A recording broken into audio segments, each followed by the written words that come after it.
अगला सवाल फरीहा रियाज साहिबा का ये है कि वक्ती जायचे और पैदाइशी जायचे को मिलाकर किस तरह से पढ़ा जाता है।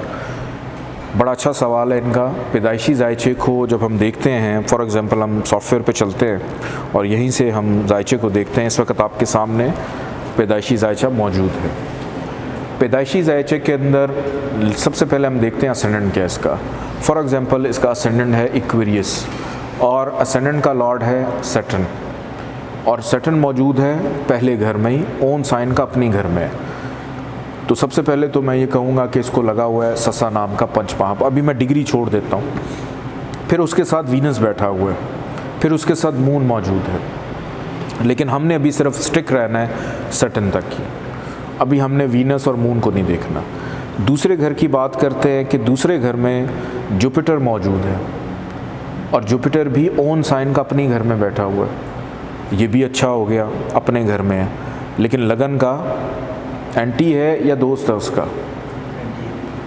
जुपिटर सैटर्न का एंटी है कि जुपिटर को मिला दूसरा घर, लेकिन है वो एंटी, लेकिन फ़ायदा बाय चांस बाय लक ये हो गया कि अपनी घर में बैठा हुआ है। फिर इसके बाद तीसरा घर, उसका लॉर्ड है मार्स। तीसरे घर का लॉर्ड जाके बैठा हुआ है 4th हाउस में, और मरीख जो है इस जायचे में लगन का वो भी एंटी है। अब इसके बाद 5वें घर की बात करते हैं मरकरी। अब मरकरी जो है वो जायचे में मौजूद है कहाँ पे, 11th हाउस में। मरकरी अच्छी जगह पे है। मतलब फौरी तौर पे अपने जहन में ये सोचा करें। मैं फिर से वापस आता हूँ पीछे कि पहले घर में राजुग लगा, इसका जायचा नॉर्मल से अबाव है, ये कोई आम बंदा नहीं है, इसका जायचा अच्छा होगा। दूसरे घर का लॉर्ड अपने घर में है, चाहे जितना मर्जी एंटी है, लेकिन फाइनेंशियली तौर पे ये बंदा तगड़ा होगा और ख़ानदानी रवायात को समझने वाला होगा, क्योंकि मुश्तरी खैर बरकत रूहानियत का स्यारा है और मुश्तरी पैसा भी है।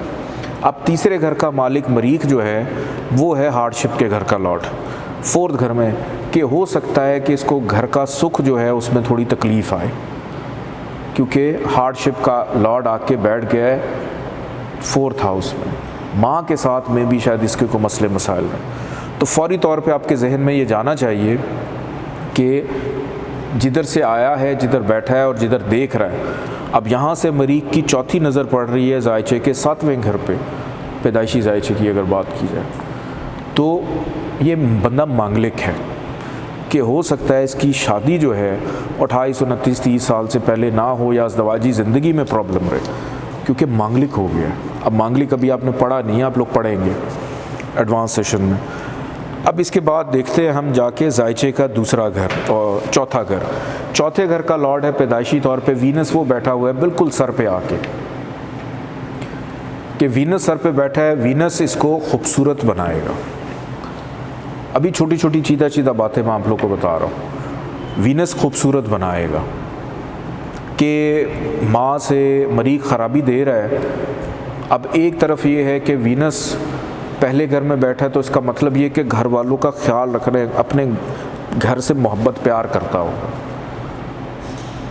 कि इसकी माँ इसके सर पे आके बैठी हुई है, माँ का ख्याल करेगा। लेकिन दूसरी तरफ मरीख बैठा हुआ है, तो इन दोनों को कैसे आप कैसे इन दोनों का तज्जिया देंगे आप, कि एक दोस्त से आ रहा है, चौथे का सर पे आके बैठ गया, और एक ख़राब से आ रहा है, वो जाके चौथे में बैठ गया। तो इसको कैसे आप देखेंगे? सबसे पहले आपने ये देखना है कि दोनों में से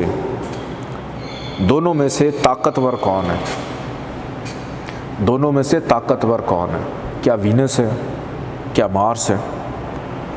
फिर उसके बाद अभी जो पिछला सवाल मेरा चल रहा था दशा अंतरदशा वाला, कि जैसे ही मरीख की दशा, अंतरदशा, पर्यंतर दशा शुरू हो जाएगी, उस अरसे में उसको चौथे घर से रिलेटेड प्रॉब्लम्स आनी शुरू हो जाएंगी।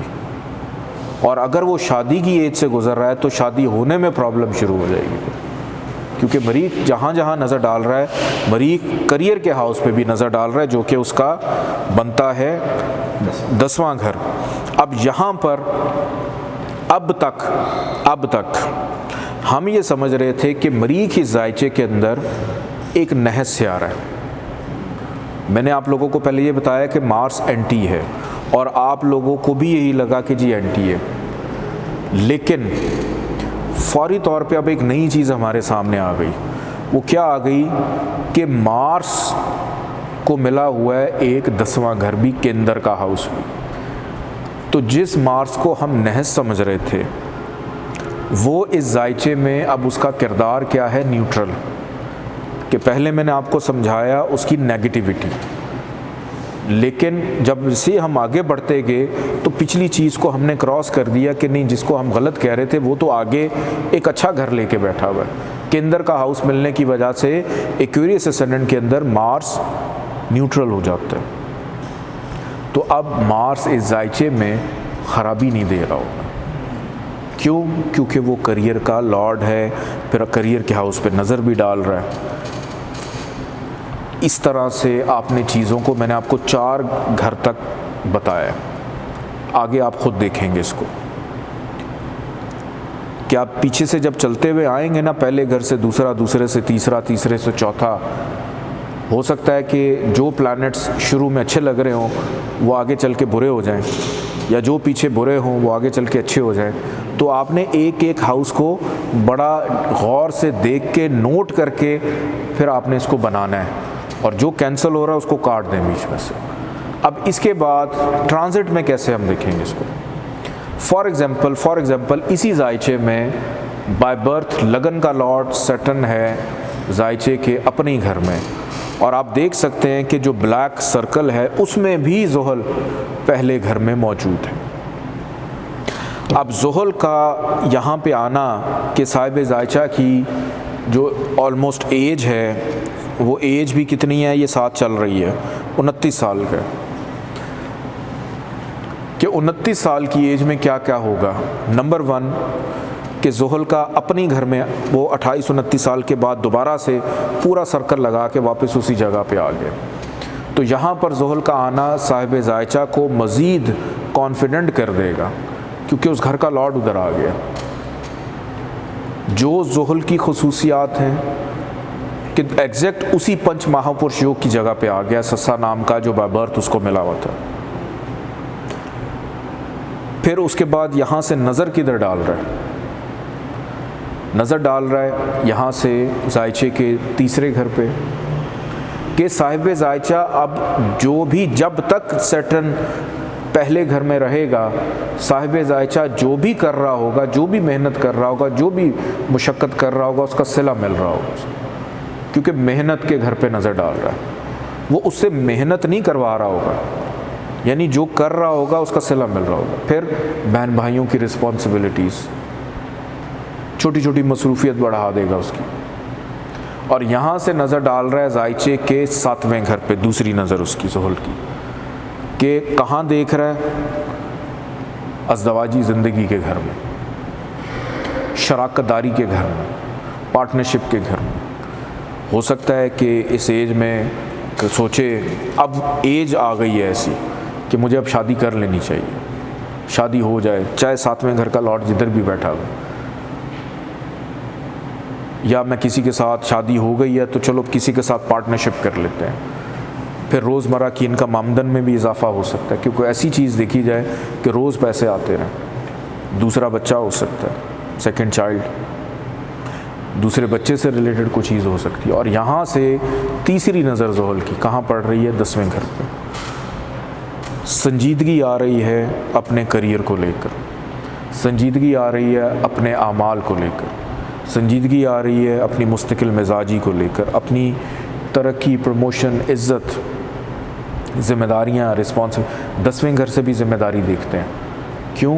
क्योंकि जो भी काम आप कर रहे हैं, जो आपके आमाल हैं, वो आपकी रिस्पॉन्सिबिलिटीज़ हैं, ज़िम्मेदारी है तो कर रहे हैं। भले उसके लिए आपको पैसे मिल रहे हैं, तनख्वाह मिल रही, सैलरी मिल रही है, उजरत मिल रही, जो भी है, तो 10वां घर भी रिस्पॉन्सिबिलिटीज़ का होता है। तीसरा घर होता है फजूल की ज़िम्मेदारी, 10वां घर होता है हकीकी ज़िम्मेदारी। तो इस तरह से आप इसको ट्रांजिट में पढ़ेंगे। लेट्स सपोज़ यहाँ पे ज़ुहल की दशा भी शुरू हो जाती है, ज़ुहल की महादशा शुरू हो गई। तो जैसी ही इसकी महादशा शुरू होगी तो ज़ुहल बाय बर्थ जहाँ पे मौजूद है और बाय बर्थ जिधर जिधर पे उसकी नज़र पड़ रही है और जहाँ जहाँ से वो ट्रांजिट कर रहा है उन तमाम चीज़ों को एक्टिव रखेगा कि उस अरसे में, उस दौर में वो तमाम चीज़ें वो शख्स कर रहा होगा जिनका ताल्लुक़ जिस घर से है जहाँ वो मौजूद है, जिस घर पे नज़र डाल रहा है और जहाँ से गुज़र रहा है। आगे बढ़ते हैं नेक्स्ट क्वेश्चन की जानिब।